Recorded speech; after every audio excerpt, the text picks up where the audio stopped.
While my wife was dying in the hospital, my daughter flew to Hawaii. When she returned, my wife was dying in the hospital, and our daughter flew to Hawaii. The old woman doesn't have much time left, she'd said. I don't want to waste all my time on her.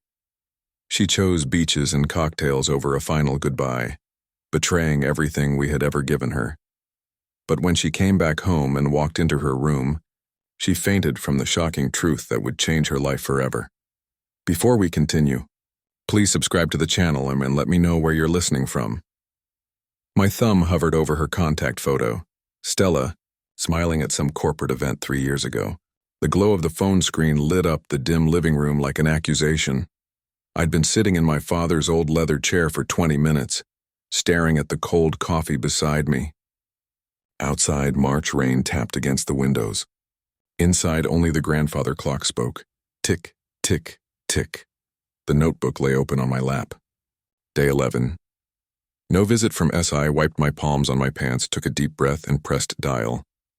7 rings. I counted every one. Dad, she answered, her voice half drowned in laughter and music. What's up? Not hello. Not how are you. Just, what's up, Stella, I said quietly. I'm calling about your mother. Yeah, I know. Listen, it's kinda loud here. She's asking for you every day, I interrupted. There was another burst of laughter behind her. She didn't move away from it. Dad, I told you, work is insane right now. Monday's presentation, it's not about work. My knuckles whitened around the phone. It's about your mother lying in a hospital bed. Don't start with the guilt trip, she snapped. Guilt trip? I stood up. I couldn't sit anymore. 11 days, Stella. 11 days she's been there. I'm aware of the timeline, thanks. Are you? Because she keeps watching the door, thinking maybe today. That place is depressing, she said, her voice slurring just slightly. How many drinks had she had? I can't handle hospitals. You know that. Your mother handled them just fine when you had pneumonia at 15. Silence. Then that was different. How? I was a kid. She stopped. Needed what? Care, love? The things she doesn't need now? I'm 38 years old, Dad. Stop trying to control every move I make. The music behind her swelled. Someone called her name, Trisha. Maybe your mother is dying, I said. I know that. Her irritation cut sharp through the noise. You don't think I know that? Then act like it. You know what? I don't need this right now. I'm having one single night to relax. And you're calling me with, what, the truth? Beep. Call ended. 47. The screen went black and my reflection stared back, warped in the dark glass. I threw the phone onto the couch. It landed on a floral cushion Minnie had embroidered 20 years ago. Yellow roses. She'd been so proud of those roses. 8 steps to the fireplace. The wooden floor creaked under my feet. That same board Minnie always said we should fix. We never did. The mantel was our history in silver frames. Left to right. Life frozen in sequence. Stella at 5, gap-toothed and chocolate-smeared. At 8, dressed as a sunflower for her school play. At 15, in a hospital gown. Minnie asleep beside her bed at 3 a.m. At 23, in her graduation cap. Diploma held high. Minnie crying tears of joy. I picked up that frame. The silver felt cold. Smudges where Minnie had dusted it last month. Back when she could still stand long enough to clean. The girl in the photo looked like she loved us. I stared at her smile. Those eyes, where did she go? Slowly, I turned the frame face down on the mantel and left my hand there, pressing it flat against the wood. The clock chimed once. 8 p.m. Rain turned to sleet, tapping harder now against the glass. My phone buzzed from the couch. I didn't check it. Instead, I picked up another frame, Stella at 5 again. That same gap-toothed smile. The elevator lurched to the 4th floor. I'd counted each button lighting up. 1, 2, 3, 4. Same number of hours I'd slept last night. The doors opened. Antiseptic air hit me, sharp, sterile. Then came the sounds. Machines beeping. Nurses talking in low voices. A television behind a half-open door. The tulips in my hand felt heavy. $18 from the gift shop, yellow and pink. Minnie's favorites. Room 4 and 12. The door squeaked when I pushed it open. I forced my face into something that might pass for a smile. Morning, honey. 6 steps from door to chair. I'd counted them too many times. Her forehead felt paper thin when I kissed it. Too warm. You're early, she whispered. Wanted to beat the traffic. I found the plastic vase on the windowsill and filled it at the sink. My hand shook arranging the stems. Is Stella coming today? She asked the question I'd been dreading. She sent her love, I said, too fast. Too bright. Big presentation Monday. Important client. Minnie's eyes studied me. Even in that frail body, she still saw through everything. Monday's 2 days away. You know how she is, I said. Perfectionist. Gets it from you. She gave a weak smile, then looked toward the window. She works too hard. I exhaled, half relief, half shame, just like her mother. The room hummed softly, heart monitor, IV pump, the rain against the glass. The purple shawl on her shoulders, the one Stella gave her 5 years ago, draped around her like memory. 7 get-well cards lined the table. None from Stella. Tell me about yesterday, she murmured. Read a bit, I said. Had soup for dinner. Watch the news. You need to eat better. Real food. I'm fine, honey. You're getting thin, she whispered. Before I could answer, the door opened. Margaret, the nurse, walked in, calm, professional, clipboard in hand. How's the pain today, Minnie? Manageable. She checked the monitors, adjusted the pillows, and gave me that small, knowing glance. Pain level 1 to 10? 4. Margaret made a few notes, then turned back to Minnie. That's good. Then she caught my eye again, a tilt of the head toward the hallway. I need to stretch my legs, I said softly. Out in the corridor, she leaned against the wall. Mr. Harvey, she said gently. Can I be honest? I nodded. I've been a nurse 15 years. Seen a lot of families. Her voice softened. Your daughter hasn't called the nurses' station once. Not in 2 weeks. No questions about medication, prognosis, nothing. She's very busy, I said automatically. Director-level position. Lots of responsibility. Mr. Harvey, she said quietly. Responsibility starts at home. Her words cut through me like a blade. You don't understand the pressure she's under. I muttered. I understand a mother who asks about her daughter every single day, and a daughter who never calls. I couldn't answer. There was nothing to say. I'm not judging, she added softly. Your wife needs her, and you shouldn't have to lie. The truth hit hard. I looked at the floor, at the cracked tile near my shoe. I know, I whispered. She gave my shoulder a light squeeze and walked away. Mr. Harvey. I looked up. Dr. Patel, tired eyes, clipboard under his arm. Do you have a moment? Is it the latest scans? Yes, he hesitated. I'm afraid the cancer has spread to her liver. Metastasis. The word landed heavy in my chest. What does that mean? For time? 3 to 4 weeks, he said. Maybe 2 months, if she responds well to palliative care. 3 weeks. I'm very sorry, he added. We'll focus on keeping her comfortable. She doesn't know yet. She knows it's progressed. I'll speak with her this afternoon.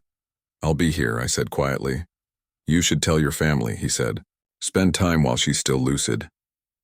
I nodded. When he left, I slid down the wall until I was sitting on the cold tile floor. 3 weeks. 21 days. 504 hours. I wiped a tear with my sleeve and forced myself to stand. Back in room 412, Minnie was asleep. Her hand in mine felt like bird bones. Tell Stella, she whispered without opening her eyes. Tell her I love her.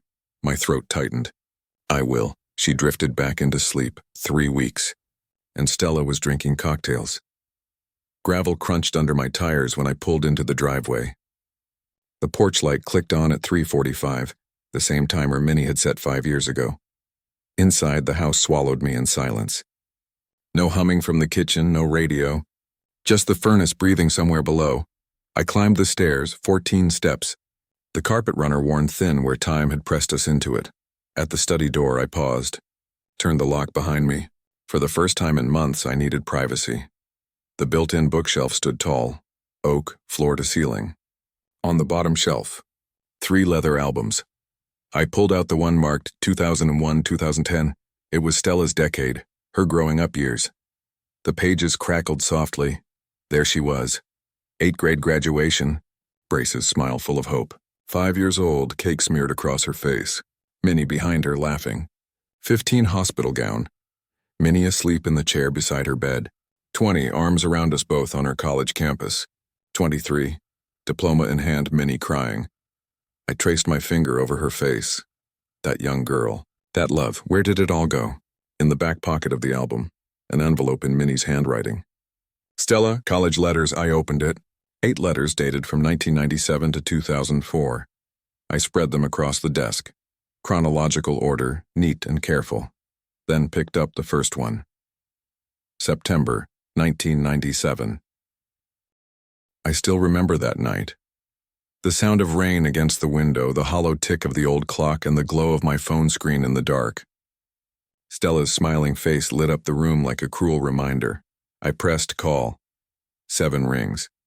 Then her voice, carefree, distant, drowned by laughter and clinking glasses. Hey, Dad, what's up? Not hello. Not how's Mom. Just what's up, Stella, I said, trying to keep my voice steady. It's about your mother. Yeah, I know, she said. Listen, it's kind of loud here. Behind her, someone laughed. That careless sound people make when they have nothing to lose. She's asking for you every day, I told her. There was a pause, then another burst of laughter on her end. She didn't even move away from it. Dad, I told you, work is insane right now. Monday's presentation. It's not about work, I said quietly. It's about your mother lying in a hospital bed. Don't start with the guilt trip. The words hit like glass shattering. I stood up, pacing. Guilt trip? It's been 11 days, Stella. 11 days she's been there. I'm aware of the timeline, thanks. I gripped the phone so tight my knuckles went white. She keeps watching the door thinking maybe today you'll come. That place is depressing, she said, her voice soft but slurred. I could hear it, the drinks, the detachment. I can't handle hospitals. You know that. Your mother handled them just fine when you had pneumonia at 15. Silence. That was different, she muttered. How? I pressed. Because back then you needed her? I'm 38 years old, Dad. Stop trying to control every move I make. Someone called her name in the background. More laughter. Maybe that was the moment something in me finally cracked. Your mother is dying, Stella. I know that, she snapped. You don't think I know that? Then act like it. The line went quiet for half a second, just enough to hope she'd listen. Then, you know what, Dad? I don't need this right now. And just like that, the call ended. 47 p.m. The screen went black, showing my own reflection. Tired eyes. The face of a man who'd already lost too much. I set the phone down on the couch, on one of the floral cushions Minnie embroidered years ago. Yellow roses. Her favorite. I walked to the mantel and looked at the photos. Our whole life was there, frozen in frames. Stella at 5, chocolate on her face. Stella at 15, sick, fragile, Minnie asleep beside her hospital bed. Stella at 23, graduation day, Minnie crying happy tears. That smile in the photo looked like love, real love. I turned the frame face down. Outside, the rain turned to sleet, tapping harder against the window. Inside, the house was heavy with silence. The elevator lurched to the 4th floor the next morning. The smell of antiseptic hit first, sharp and cold. I carried a bouquet of tulips, yellow and pink, Minnie's favorites. When I entered her room, she smiled faintly. You're early. Wanted to beat the traffic, I lied. Her skin was paper thin, warm and damp when I touched her hand. Is Stella coming today? She asked softly. I hesitated. She sent her love, I said, forcing brightness into my tone. Big presentation Monday? Minnie's eyes stayed on me, calm, knowing. Monday's 2 days away. She's a perfectionist, I whispered. Gets it from you. She didn't argue. Just smiled weakly and looked out the window. The purple shawl draped around her shoulders, the one Stella had given her years ago, looked too big now. A nurse, Margaret, came in to check vitals. Professional kind. When she was done, she asked me to step outside. Her voice lowered in the hallway. Mr. Harvey. May I be frank? I nodded. Your daughter hasn't called once. Not to ask about medication, prognosis, or visiting hours. Not once in 2 weeks. I stared at the floor tiles, unable to meet her eyes. She's busy. Director-level position? Margaret's voice softened. Responsibility starts at home. I didn't answer. Couldn't, because she was right. Then came Dr. Patel, calm, professional, eyes tired from too many night shifts. I'm afraid the cancer has spread to her liver, he said. We're looking at 3 to 4 weeks. Maybe 2 months if she responds well. Weeks, the word didn't feel real. He put a hand on my shoulder. Spend time while she's still lucid. I nodded, but all I could think about was Stella's laughter over the phone. Back in the room, Minnie was asleep. Her hand in mine felt fragile, like holding air. When she woke, she whispered, "Tell Stella. I love her." My throat burned. "I will." Another lie. That night I drove home in silence. The porch light clicked on at 3:45, same timer Minnie set 5 years ago. Inside, the house felt like a museum of echoes. No hum of her voice, no music, just the quiet breath of an ending life. I climbed the stairs to my study, the room where our family history lived in albums and dust. I sat at my father's old desk, the leather chair groaning beneath me, and opened one of the albums. There she was again, Stella. Ages 5, 8, 15, 23. So many versions of the same child, smiling, innocent, loved. The photos blurred through my tears. I turned one over. Minnie's handwriting curved across the bottom. Our sweet girl, age 5. I lifted a photo from the page. It fluttered to the floor. When I reached down, my hand brushed an envelope tucked behind the last page. Minnie's handwriting again. Stella, college letters. I pulled it out. The paper was old, edges soft from time. Inside were letters, dated from 1997 to 2004, 8 of them. All addressed to Stella, all unopened. I spread them across the desk, heart pounding, and picked up the first one. September 1997. Samuel pulled his keyboard closer, the glow of the monitor reflecting in his glasses. An educational fund, I said quietly. In Minnie's name. For kids who deserve it. He nodded, already typing. Illinois law allows complete disinheritance if it's explicitly stated, he murmured. An intentional disinheritance clause makes it challenge-proof. His fingers moved steadily across the keys. 2 non-family witnesses required. We can execute today. How long? I asked.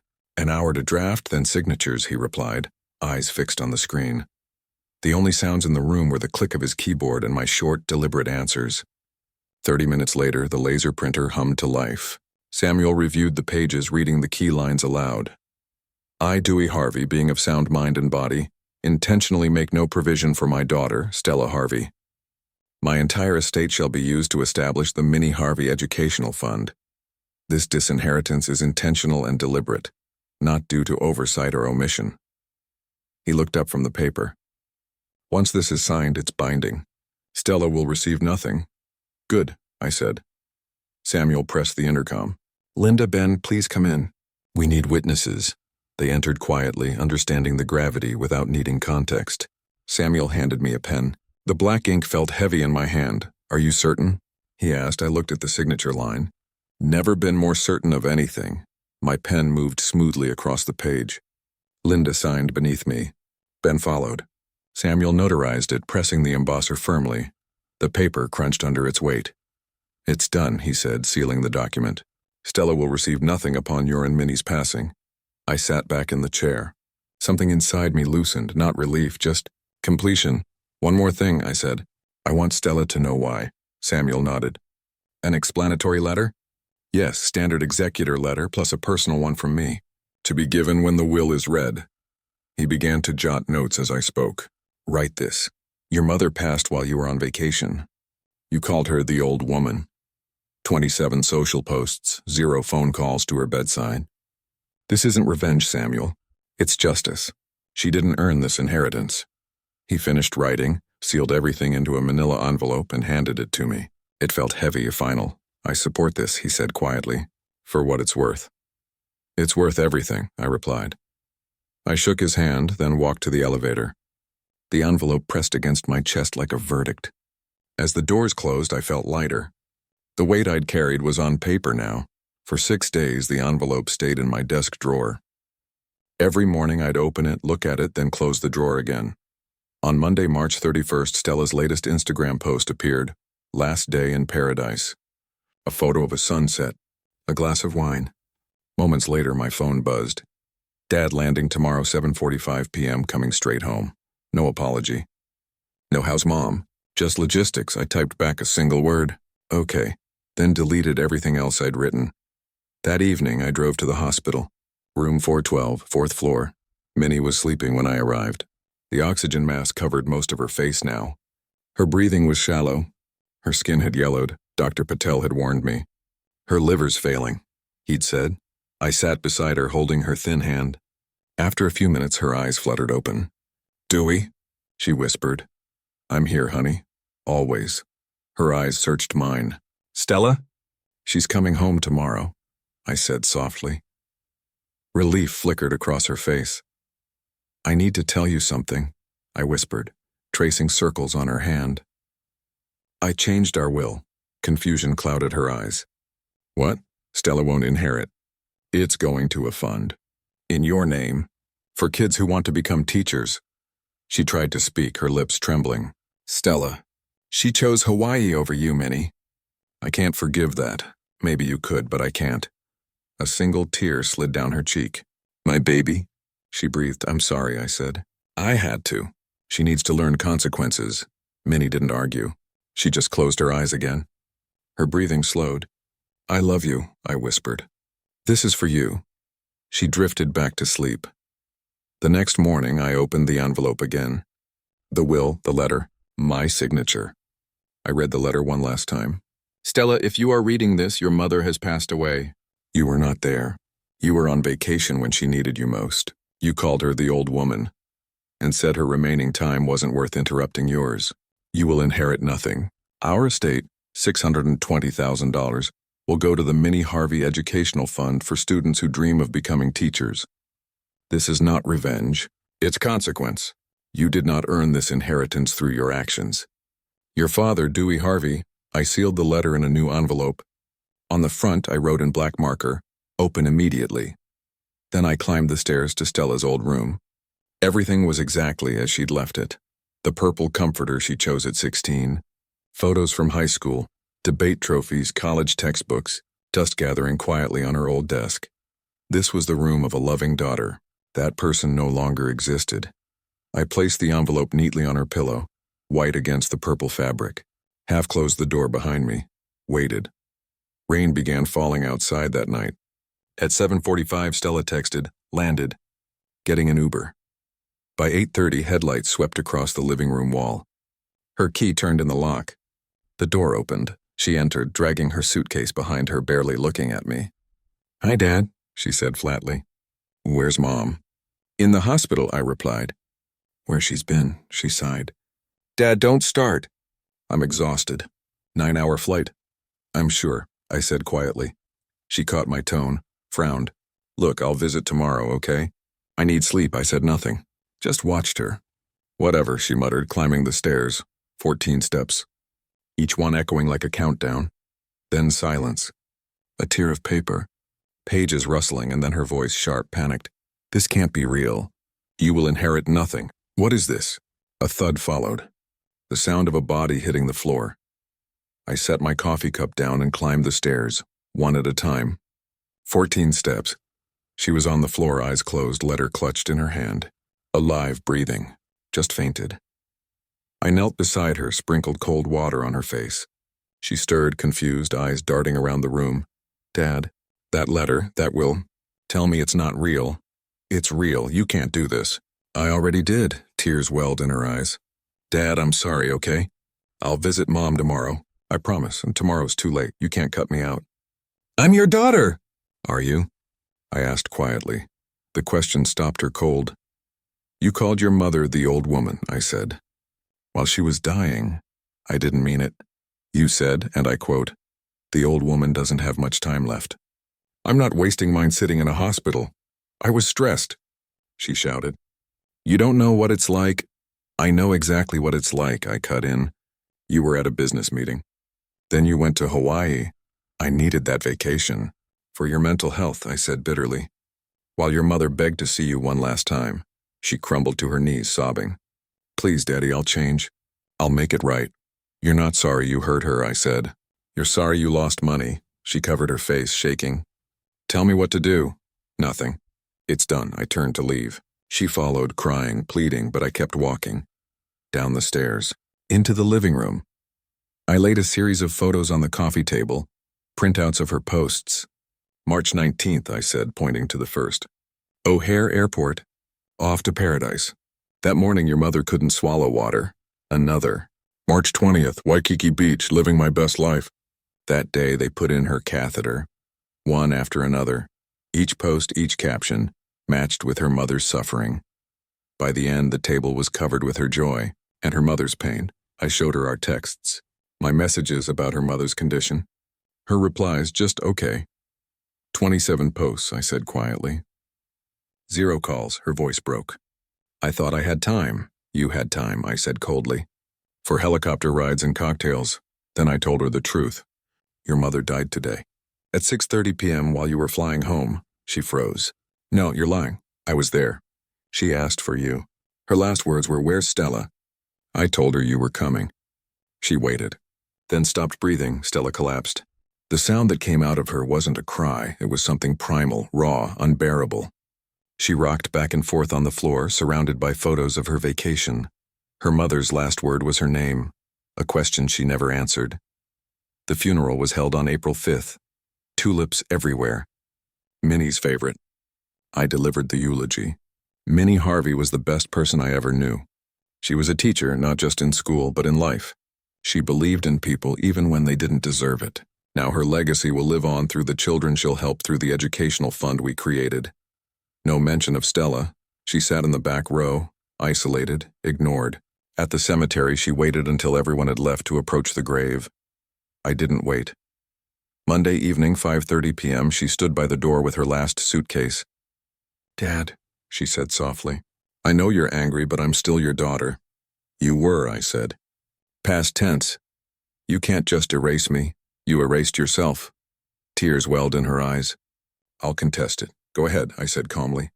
"Samuel Green drafted it. Best attorney in Chicago. I have your posts, texts, witness statements. Try me," her voice cracked. "I regret everything." "I regret what you became," I said. She opened the door, hesitated, waiting for something, anything. I said nothing. She left. A week later, I received a letter from Green and Associates. "Dear Dewey, the Minnie Harvey Educational Fund has been officially registered with the state of Illinois. Tax-exempt status approved. Fund value $620,000.